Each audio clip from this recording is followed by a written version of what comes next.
Welcome back. It's another episode of the Better Learning Podcast. I am just to give a little context of we're always trying to bring in different perspectives into the show, and our guest today, Brandon Cardet-Hernandez, comes with a variety of different exposures and different areas into education. So we're going to be expanding a whole bunch of different topics today, but I think every aspect of our audience is going to get a little bit here from his story. But Brandon, first, welcome to the show. Thank you so much for having me. And it's also a big day for you. You were just telling me. You mind sharing what the big news that's going on in your world? Yeah, I'm excited. I've been working with Mrs. Wordsmith for a little over a year, helping on our strategy side, just sort of thinking through what we're doing, how we're doing it, how we're going to get it done. But today I officially become the president of the company. So that's very good news cool. all around. Great news. Congratulations. So thrilled that we get to share the day with you and be able to have this conversation. Yeah. I typically ask people to give a little bit of their journey as a student. I may get there, but I'm probably more specifically curious to be like, what was the day? What was the moment where you realized I am going to put my career into this education path? Was there a specific moment or story that stands out for you? I guess there were multiple moments. And maybe I will actually start with how you normally lead the question. All right, let's hear it. I'm a guy who comes from humble beginnings. So I grew up in a group home. I am the son of two parents who were incarcerated, and I grew up sort of in between families and my family and lots of stuff, sort of the complicated reality that tons of kids across the country are experiencing every single day. And often, too, just around folks who were subliterate, right, who didn't experience the best of what we could offer folks, particularly vulnerable people. And I think two things are true for me. One was I got really lucky, right, because I was able to read on grade level, and I think that just changed outcomes for me across the board. And then I had really amazing adults who saw me and nurtured talent and encouraged me and pushed me to do hard things and to show up when showing up was really hard.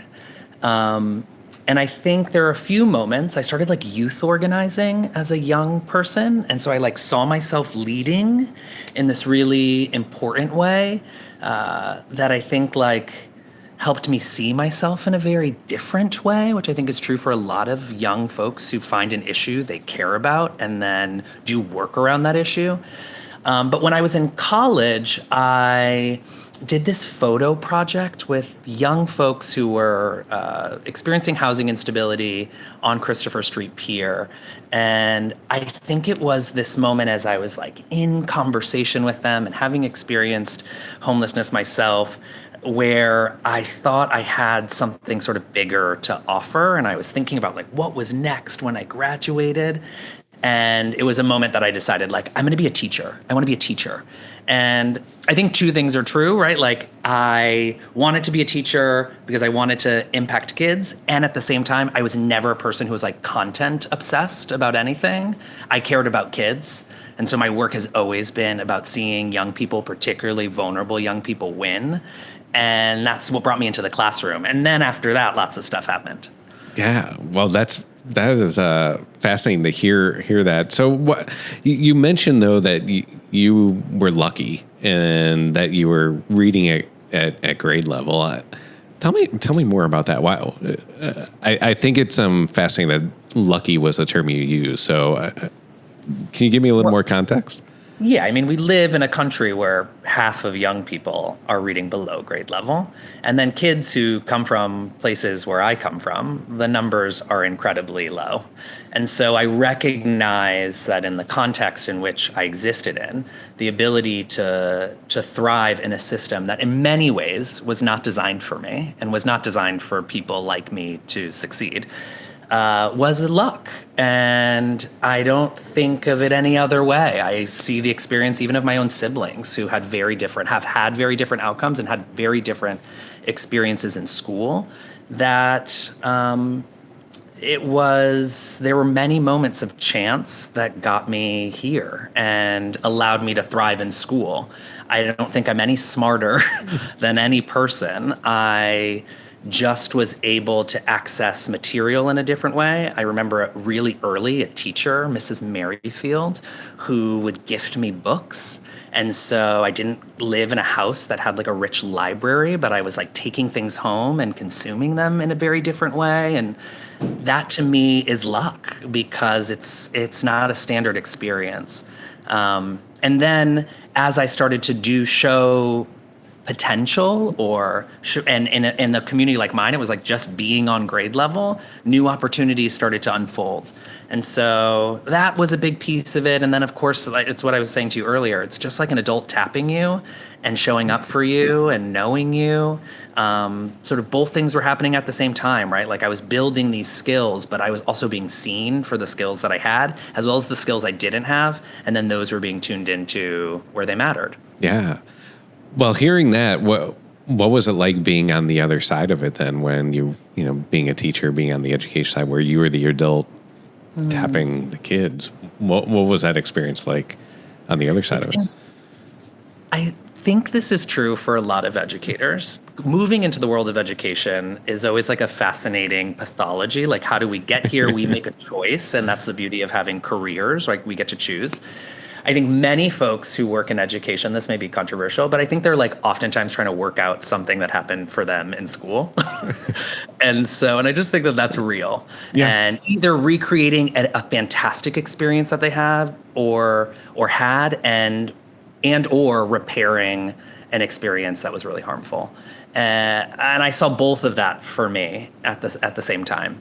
I think being on the sort of other side of this work, I've been laser focused on sort of many aspects of my own lived experience, just recognizing, the reality of mass incarceration in our country. And, 88% of folks who are incarcerated read below a fourth grade level, and just really very aware that the skills that allow you to stay on grade level lead to very different economic opportunities and health opportunities and outcomes. And that for me felt really purposeful. And it made me drive really hard in the work. It made me really focused. It also made me see kids who were showing struggling behaviors, who were complicated, who could be experienced as like disruptive or disengaged in just a really different way. That felt familiar to me, and it wasn't ever a turnoff. It was sort of a moment of inspiration and opportunity, and that was very much at my center. Yeah. Well, tell me a little bit of the journey of going, because New York City, that's working in schools, New York City, and then your involvement into the Boston public schools, and then I want to work our way into the work you're currently doing as well. Yeah. So, I worked as a teacher, special education teacher. For me, like disability work has always been fascinating, obviously, given just the over-identification of really vulnerable people in disability services and the reality of low skills across communities like mine. And so I was doing that work. I got a really interesting opportunity during the Bloomberg administration to come in and help on the Department of Education side in New York City to think about struggling schools and sort of a sort of massive school reform work. And so I came in to do strategy around that. It was some of the greatest learning I had and some of the greatest frustrations I've had in work, just like understanding bureaucracy at its best and worst. And then at the end of that administration, there was sort of this moment of like, what am I doing next? And I had been doing school turnaround work, thinking about school improvement in a very different way, and also recognizing that I had myself never done the work to turn around a school. I'd been sort of on this sort of like, in the suit and tie on the outside as like a 20-something, like helping people think of goals and solutions and strategies. But, the work on the ground is very different. And so I got really lucky and was able to go to an incredible school in the Bronx that was struggling and that had, 4 principals in 5 years, had a really struggling sort of outcome situation, graduation, high incidence of violence. And and get to come in and build community and restructure pedagogy and do both things at the same time. Like think about the human capital of it all and like how do we think about people and the adults in the building, and then at the same time think about kids. And we had real success. And that success then brought me to my next opportunity, which was to work for Mayor Bill de Blasio in New York City and come in as his education advisor and help him sort of execute on his vision and also expand that vision and think about sort of what we're not doing and how we can be doing it better. And that was everything from the universal pre-K program in New York City, which I think, early childhood education, it's part of my work now is a major game changer as we talk about those skills that will allow folks to stay on grade level and access harder content as it starts to come towards them. And at the end of the administration, it was sort of like, what's next? What do I do? I knew pretty clearly I no longer wanted to be in political spaces in that same way. Okay. Not because I had a bad experience, but because I just missed the work. I also had spent my career at that time sort of working inside the systems, and I wanted to think about how I could impact and create change from the outside. And so I got to Boston. It was just time for like my family, my husband and my son. We were sort of like, we're ready for something different, sort of coming out of COVID, like so many people. Right. And so I got to Boston and I got really lucky to join the Mrs. Wordsmith team. And sort of two things were happening. I had access to the products because my son was of reading age and I was looking for tools to like just make learning fun at home and sort of double down on what was happening for him in his early childhood experience.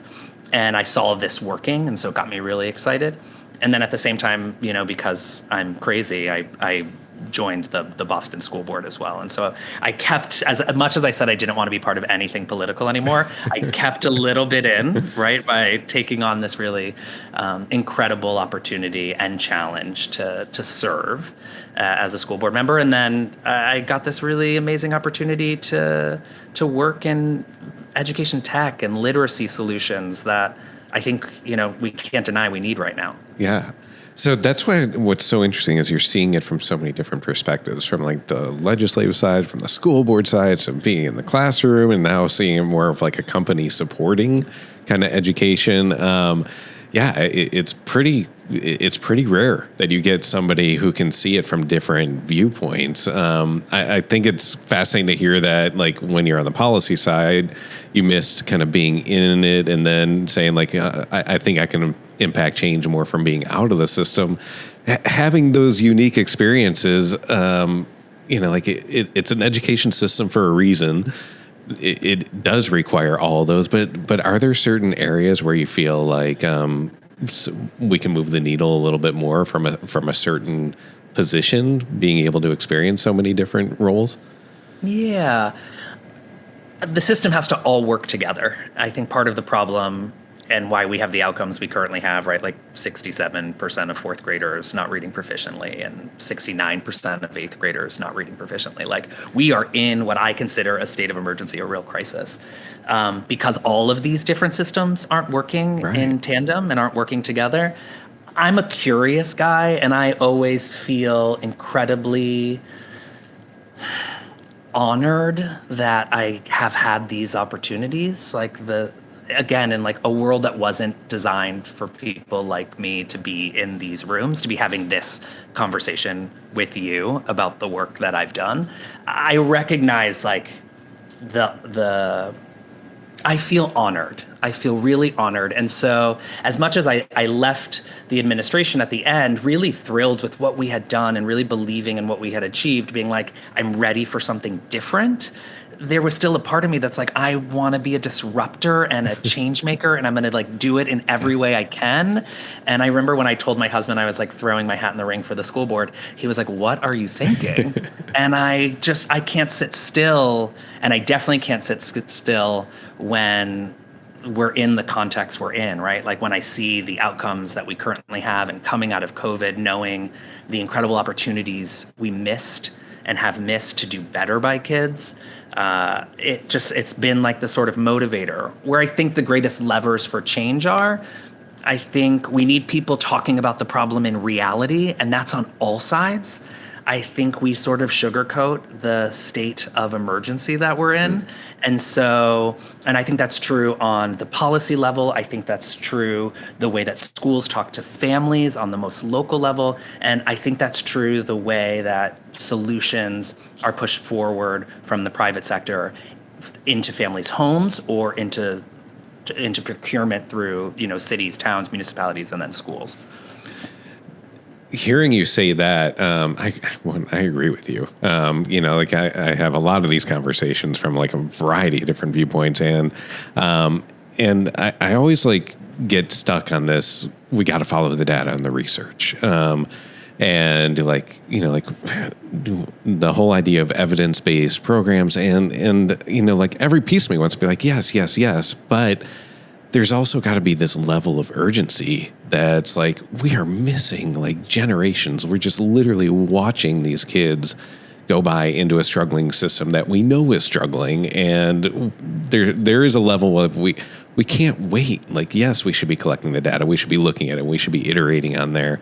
But to your point of like this level of urgency and recognizing like how immediate this is that every year that we fail a group of kids is we're not getting that back. Like we're not getting it back, and then those young people become us, right? They become adults, and we have 40 million Americans who are functionally illiterate. They're unable to read above a 5th grade level. Those people are in my family. Like, I know those people. Those aren't just numbers to me. That's a reality that is very familiar to me. I think there is this fear that if we talk about the reality in the most authentic way, that we start to scare people. I don't think that that's true. I think we start to honor the experience that so many people are having themselves and what they also know to be true. I think it motivates. I find it motivating to know that this work has so much purpose and that I'm part of that purpose. And that at the same time, there are tons of young people who are winning and thriving and having success. And we can learn a lot from how that's happening. And at the same time, like, there is this wild urgency to do better by so many people. And there's a lot of adults who can show up and do that. So tell me more about the work Mrs. Wordsmith is doing, because there is a level of urgency that we need to be putting, because at the end of the day, like when we talk about school or any headline thing of like our schools are failing or whatever, like sensationalized title that, is meant to try to get people's attention. When we hear the stats of reading and literacy, it's hard to say that, we're succeeding in the current system. So do you mind sharing a little bit of like the work that you're doing to try to address this head on? Of course, yeah. Everything for me is about reading. And that was true for me as a teacher. That was true for me as a principal. When I looked at our outcomes on the most local level, I recognized that like my kids were not struggling because of anything more than skill deficiencies that were deeply connected to reading. And I was a middle school and a high school principal, and I taught high school. And so I got to work with young people at this later age. While I worked at de Blasio, I was really focused on a lot of our work in early childhood because that was a big focus of the administration.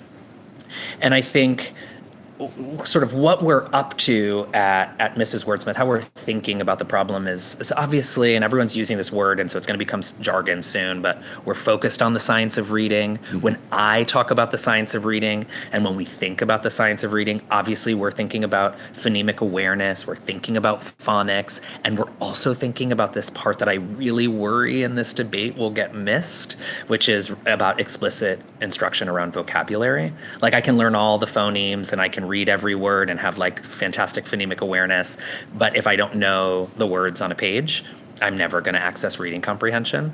And so that becomes a lot of what the work, the sort of pedagogy around what we're doing is designed to sort of serve and the instructional purpose. We build literacy tools that are print-based, a lot of like tabletop card games that are phonics focused and vocabulary focused. And then we're also in the space of video games where we're building gamified learning that does both of those things, right?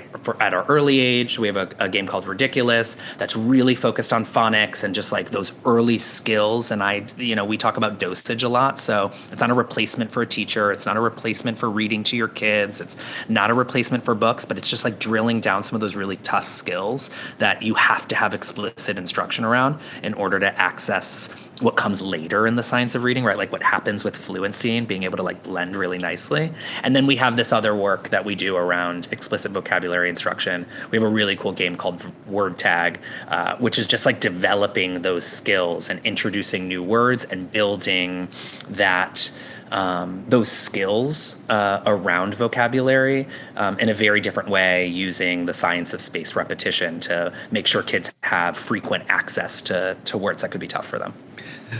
You're right, that science of reading, and I'm one of those, I'm like, I'm in education enough more than like the average person, the average parent, that I get snippets of like of what's really going on, and but I'm honest, like I'm super confused by all of it. It's I hear podcast series like Sold a Story, and and to be like, hey, the way that it was being taught has been proven that it's not, and now there's this focus on the science of reading aspect of it, and I would just say from the outside looking at it, it's super confusing. Like it's super so confusing. And it's also so inside baseball. Yeah, right? it very much is.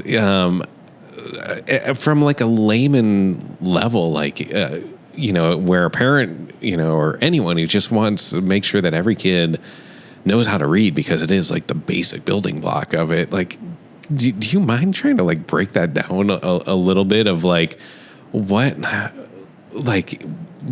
is the science of reading? Like what do we know that that maybe the average person is just missing? Listen, that would be a whole different podcast. Okay, all right, because we do have we have other guests that are talking specifically about that. But I think if in my unjargony way, in the most simplistic way, is letters have sounds. When we have to teach those kids what those sounds look like and what they sound like, that's the sort of phonics part of it. The sort of first is the phonemic awareness part, and then there's the phonics of it all. And that kids have to feel really comfortable with the ways that letters blending together make sounds. That when we start reading, there's a fluency, right? That like we have to have like a rhythm to those sounds. That requires skills and practice, that it requires explicit instruction. In all of that, and what I argue is the underbelly of all of that, is the vocabulary. So like, again, I have to know what words mean. I can learn to read everything. A lot of people experience this with like learning a foreign language, right? If you're learning Spanish, you can learn all the way to read everything in Spanish. But like, if you don't know what the words are, you're never going to be able to comprehend what you're reading. And so all of that together, when done well, phonemic awareness, phonics, fluency, vocabulary, starts to deepen reading comprehension. I think the most important thing to know in this conversation, right, is we have almost 70% of eighth graders who are not reading proficiently. So we have to sort of all agree something's not working. It's not currently working the way it is.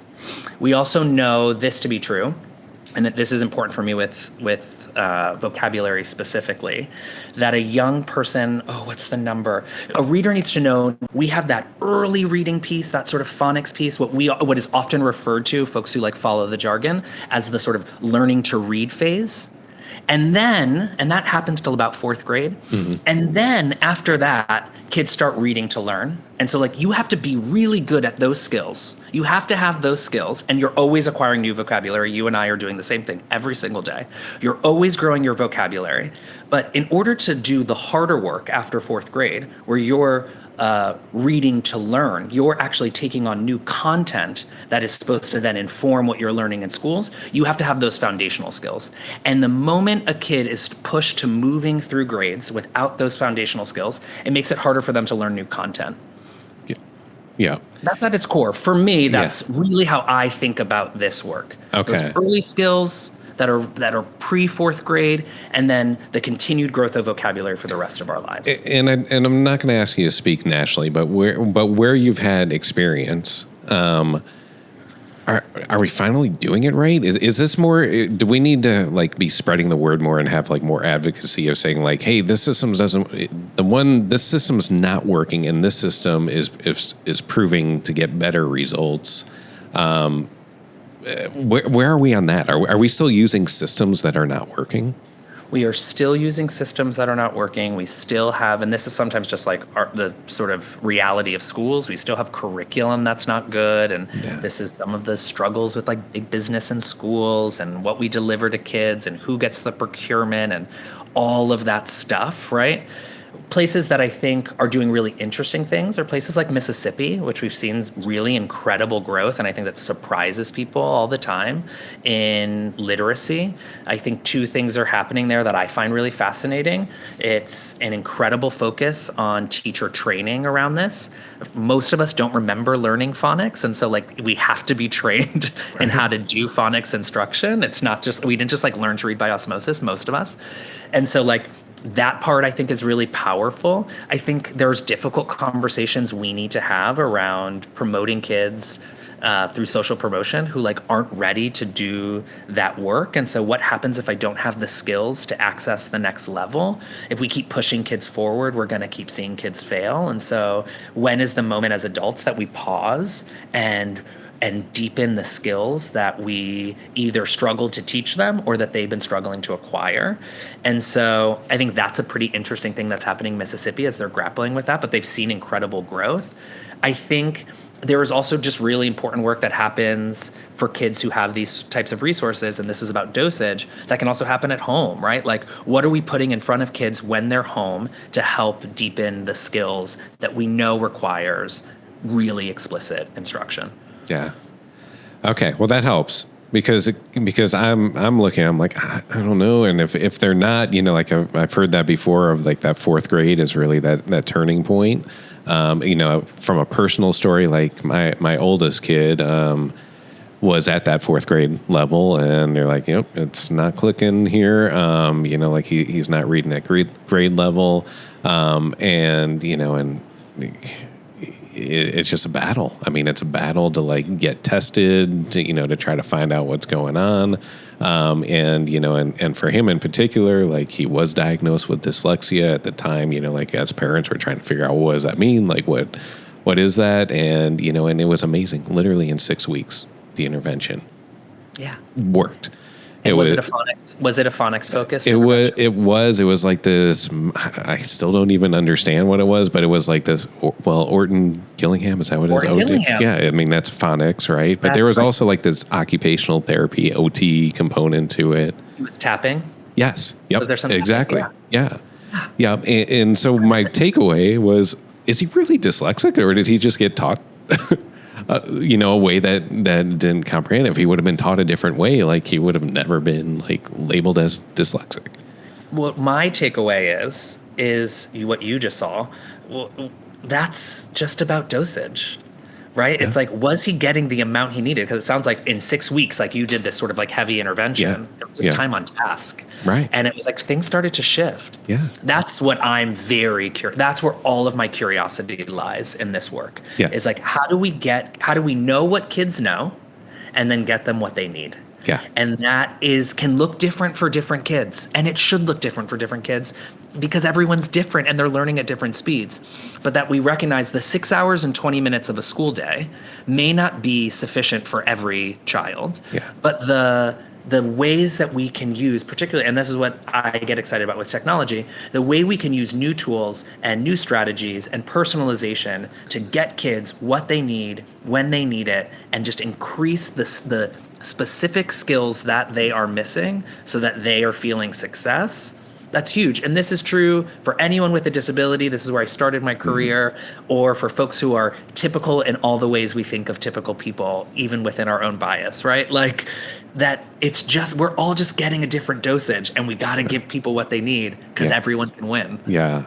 What do you, I hate to make it like simplistic, because it is definitely not simplistic, but, to just use my son as an example of like, we were super lucky, privileged, every aspect of it, to one, catch it at that, know that there was an option available to do a 6-week intensive, but it is incredibly expensive. Like, we could not do that within the school system. And my wife and I had to make the decision, like, essentially, like, we're paying for college right now. But it shouldn't, it shouldn't be that way. Like, because you look at like what we're doing in public education, and all that money that's going beyond 4th grade is, I hate to say a waste, but if he's not understanding it, it's kind of a waste. And they're like, what's getting in the way? Is it policy? Is it like what? Like, if we know these things, like, what can we do? Because the system should be working better together. Like, is it like, where does the work need to be done? Yeah, I think it's a little bit of everyone. It goes back to like the system working in collaboration, right? So we need high quality instructional materials. We know the stuff that works, and so we have to get the stuff out that's not good. That's on like a school-based level. We need to get creative with time, and that's like a human capital piece, and that's like leadership on local levels, right? Like, how are we thinking about time differently? We need to start thinking about new technologies in a different way to be able to deliver personalization, particularly for our most vulnerable kids who can't get this sort of one-on-one, right? Because we're not funding it in the right ways. What are the ways that technologies can serve young people and give them what they need? And then we also need to be much more thoughtful in an education landscape that is, rightly so, terrified about constant assessment. How do we do low stakes testing so teachers feel like they really understand what a kid knows? Parents feel like they have accurate information about what their kid knows. And then we do like the full sort of gap analysis, and we figure out what they don't know, and we push in that skill development where it matters, and we celebrate the heck out of what they do know, so that we remind them of all of the potential they have and all of the skills that they've already built. Your son, I'm using him as an example because you shared, like, didn't go in with no skills. He had a series of skills. There were some gaps. Those gaps were the ones that got filled. Right. But we have to celebrate what a young person knows, and then we have to be laser focused on what they don't. We have to be okay with new solutions, and we have to do this thing that I think is really hard for us as we are adults, and I think is really hard for folks as they get older, which is doing something different than what they experienced themselves. I think that is true for anyone who's a parent who's listening. To be like, oh, I'm going to try this a different way than either I remember it, which most of the time our memories are revisionist history. That's again, a different podcast. We have to do it different than we remembered it, and we can do it in a way that meets the need of now, because the kids are different than the kids we were 20, 30, 40, 50, 60 years ago. They're living different lives. They have different access to screens. They have competing priorities. Their world is different. So their skill development is also going to be different. It's going to look different, and it's going to happen at different speeds. Yeah. So before we wrap up, I because you have this unique position where you're on a school board,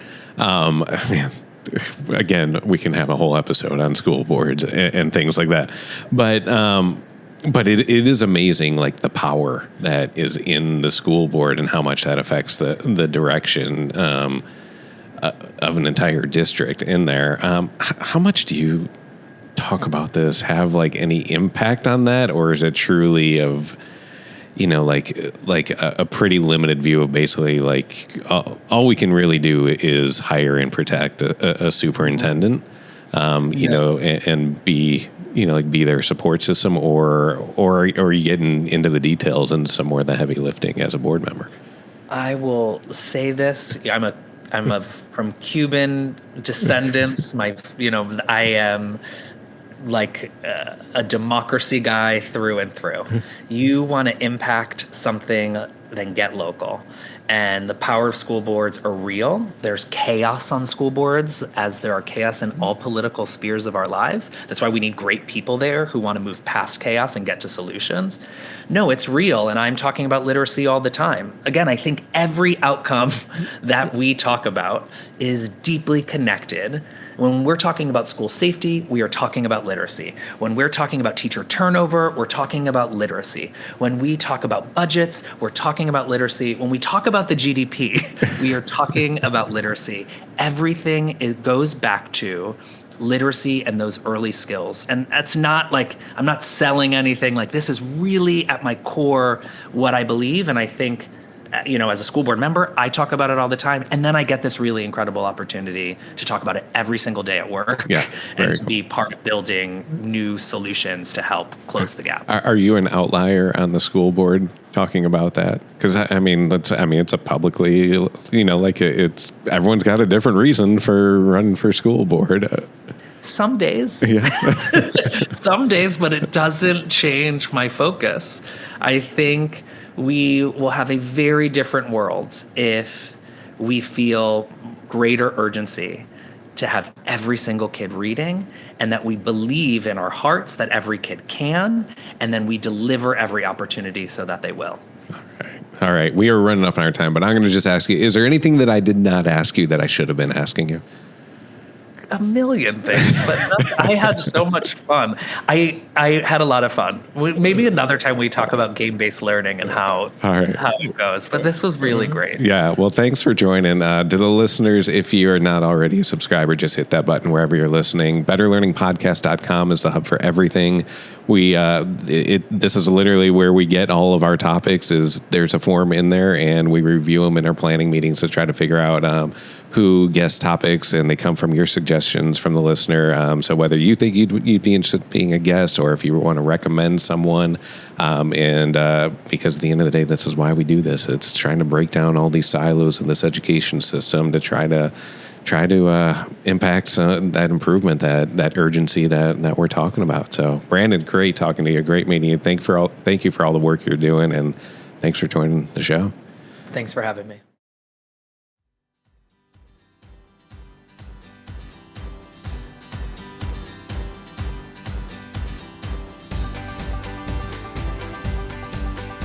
The views and opinions expressed on the Better Learning Podcast are those of myself as an individual and my guests, and do not necessarily represent the organizations that we work for, the Association for Learning Environments, K-12, Education Leaders Organization, or Second Class Foundation.